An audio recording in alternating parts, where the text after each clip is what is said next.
As we begin this time together, we want to acknowledge that the land we live, work, learn, and commune on is the original homelands of the Abenaki. We acknowledge the painful history of epidemical genocide, war, ethnic cleansing, exile, and assimilation of the people of the Dawn.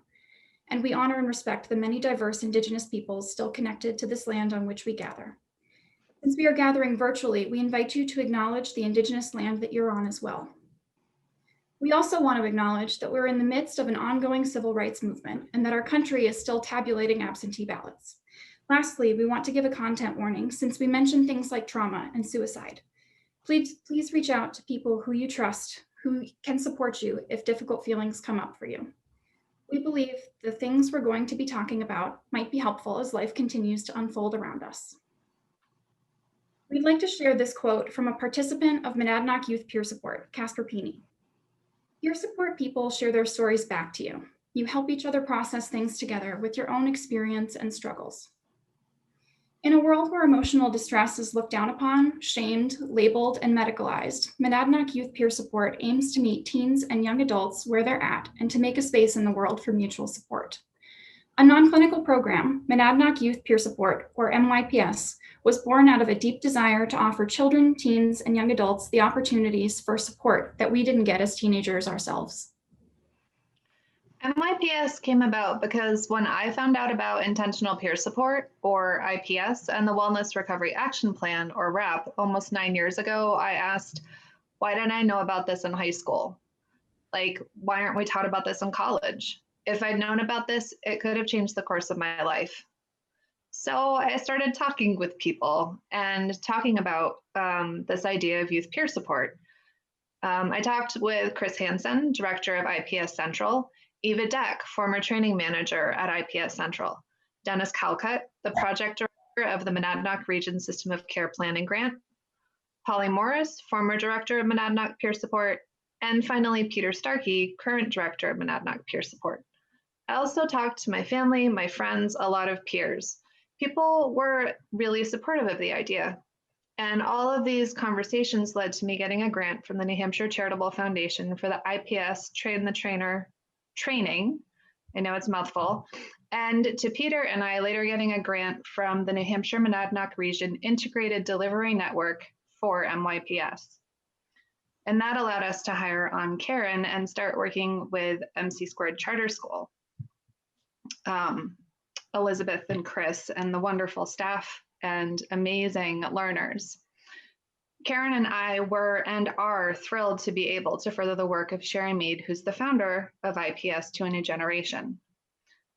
The mission statement we're about to share was generated with teens in our pilot program with Making Community Connections Charter School in Keene, New Hampshire. And we'd like to share it because it says a lot about who we are and the kind of world we'd like to live in. Monadnock Youth Peer Support is a space for children, teens, and young adults to talk about their emotions and about life in general. It's helpful to know that there are people your age out there that feel the same way that you do. My peer support uses the peer support modalities of intentional peer support and the Wellness Recovery Action Plan to support you in supporting your peers. MYPS isn't here to empower you, but to create a space where you can empower yourself. We believe in social justice, social change, and that one day it will be okay to not be okay, because it does get better. So what does MYPS look like? It could be as formal as a group of people sitting together and talking about what's going on in their lives, or it could be as informal and simple as sharing a quick one-on-one conversation. And the best part is that you might not even realize that you're doing peer support. So when I was a teenager, I was diagnosed with depression. My mom made a doctor's appointment for me, drove me in, and told the doctor her side of what she was seeing. When the doctor asked me questions, I kept my answers short because I didn't really want to be there. This was after my parents had gone through a divorce and my father moved to Florida after attempted suicide. The same doctor that helped my mother give birth to me then prescribed me medication and told my mother to find me a therapist, which wasn't as easy as I was expecting. I jumped from therapist to therapist over the course of middle school and then high school and then college up until now. And I felt like every new person I divulged my story to either wanted to fix me or judge me, and I wasn't really interested in that. My first experience with peer support was actually through public education. I would go to my friends before talking to my teachers or my guidance counselors. We all had things that were going on for us, and the people who were the closest to me were the ones who had also been through difficult times and who challenged the way that I looked at the world, inviting me to see what it was like to be them. While I would never have called it peer support by name, that's exactly what it was. When I was in high school, I was a part of the Upward Bound program through Keene State College, so I was provided with the opportunity to build connections with people my age around the area. And we all had something in common besides wanting to go to college. We all had family challenges. While growing up, my parents divorced, which is a fairly common experience, but some of the people that I'd met had parents who were still married but separated, parents who were deceased, or they'd had to go to court for a custody battle, or they'd witnessed abuse or been a victim of neglect. I came to realize that saying my parents are divorced meant something different to everyone that I opened up to. The way that I tell my story matters to me because we have multiple realities of what we think a clinically depressed child of divorce looks like. So how do we hold space for all these variations, these multiple truths?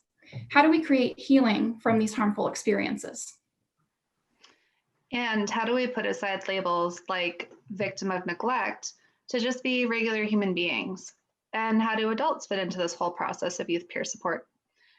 To answer the second question first, I kind of think about the adults as organizers. The real magic comes from the sharing of stories and giving teens the space to intentionally support each other. The thing about when you're being open about what's going on for you, it can be difficult to acknowledge that you experience the world that others might look at as abnormal. Casper puts it this way: MYPS is available to everyone in the school and not just to you, but you have to decide if you're okay with your peers' impression of you going to it. Some peers understand the stigma and that that's not what it's all about, but some do have that ideology of stigma. So, from a social justice perspective, if you're looking at stigma towards someone who has lived experience with mental health, what you're actually looking at is prejudice, discrimination, ableism, and oppression against people who experience emotional distress and/or extreme states. As someone who has experienced trauma and both emotional distress and extreme or altered states from a young age, I didn't realize that how I was treated by my culture as a teen and young adult was actually prejudice, discrimination, and ableism. Nor did I really realize the way I had internalized that oppression against myself. It took a lot of chutzpah to start sharing my story. One of the questions we got a lot when we started this program was, what if teens trigger or activate each other? I answered their questions this way: teens and young adults do peer support all the time. They just might not realize it or call it by that name. When my life started falling apart when I was 15, I didn't go to my teachers, my parents, a doctor, or a therapist. I went to my friends and I talked about what was going on. They became a safe place. And my friends listened to me and shared their own experiences that were similar to the ones that I was going through. Suddenly, I wasn't alone in these experiences that others might have labeled as crazy or mentally ill or, schizophrenic or bipolar. I wasn't given any of those labels. I was treated like a normal person, met with compassion and curiosity from my peers. There were others in my own age group who had similar experiences, and that gave me a lot of hope and strength. Adults often think that teens going through emotional distress don't know how to be there for each other, but sometimes they're the only ones who can be there for each other. And it's important to make space for their voices and experiences to be heard. There's definitely a time and a place to reach out for support when things get over your head, and that's true for all of us. But I believe that people don't give teens and young adults enough credit. Intentional peer support doesn't ask what's wrong with you. Instead, the question is, what happened to you? Or as we like to ask, what's going on for you? One question presumes illness and blame. The other question invites connection and honors worldview. There's an inherent curiosity that gives each person a chance to look at things with hope instead of fear. At the beginning of this talk, we shared a quote from Casper, one of the teens who participated in Monadnock Youth Peer Support at MC2 Charter School, the lovely folks who are sponsoring this talk. Peer support people share their stories back to you. You help each other process things together with your own experiences and struggles. Adults have carved out spaces where they can intentionally support each other and create community based on self-empowerment in a non-clinical way. It's beyond time for teens and young adults to have the same spaces. Without those spaces, the only other option in our community, if you don't have the support of other people, is to seek treatment that doesn't always meet the needs of every individual. How many of us have gotten to the space where we thought the world was over and we couldn't go on? I certainly have, and if you look at the statistics, children, teenagers, and young adults not only think and feel this, but act on it. But there are so many things that give us the choice and opportunity to rewrite our stories, and non-clinical youth peer support is one of these things.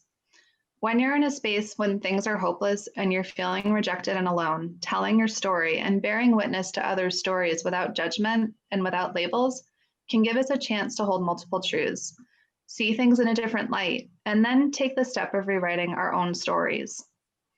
Before we go, we leave you with our hope for building our community together.